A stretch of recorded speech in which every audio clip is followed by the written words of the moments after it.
স্বামী স্ত্রীকে উঠা দিবেন, ওই বেটি বাচ্চাকে উঠা দিবেন। দুনিয়াটা পুরাটি হলো দুটা, আমার হায়াত দুনিয়া ইল্লা মাতাউল গুরুর। আপনারা যদি আমার আলোচনা বুঝেন, আল্লাহ রাব্বুল আলামিন সূরা আলে ইমরানের মধ্যে আমার তেলাওয়াতকৃত আয়াতের মধ্যে চারটা বিষয় নিয়ে আলোচনা করেছেন। প্রথম নম্বর বিষয় হলো কুল্লু নাফসিন যায়িকাতুল মাউত, প্রত্যেকটা প্রাণীকে মৃত্যুর স্বাদ আস্বাদন করতে হবে। দুই নম্বর হলো ইন্নামা তুওয়াফাউনা উজুরাকুম ইয়াওমাল কিয়ামাহ, কিয়ামতের দিন তোমাদেরকে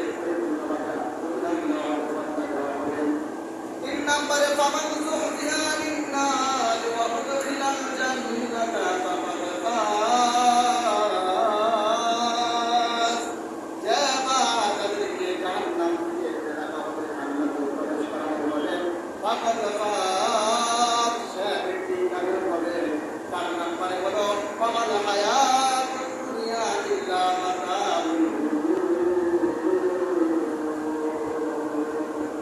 দুনিয়ার চাকচিক্য সমস্ত কিছু দোকানে যা কিছু আছে সব দিলাম। এখন আমরা কি করতে পারি? আমাদের জন্য সুরত হচ্ছে, করণীয় হচ্ছে মৃত্যুর প্রস্তুতি গ্রহণ করা। যে কোনো সময় মৃত্যু হতে পারে, মৃত্যুবরণ করতে পারে, দুনিয়া থেকে তো চলে যাবো, নিয়ে যাবো। কিসে আয়া হ্যায় কিয়া কর রাহা হ্যায়, কিয়া আয়ন্দা হে নতিজা বাসা। কবি বলেন কিসে আয়া হ্যায় কিয়া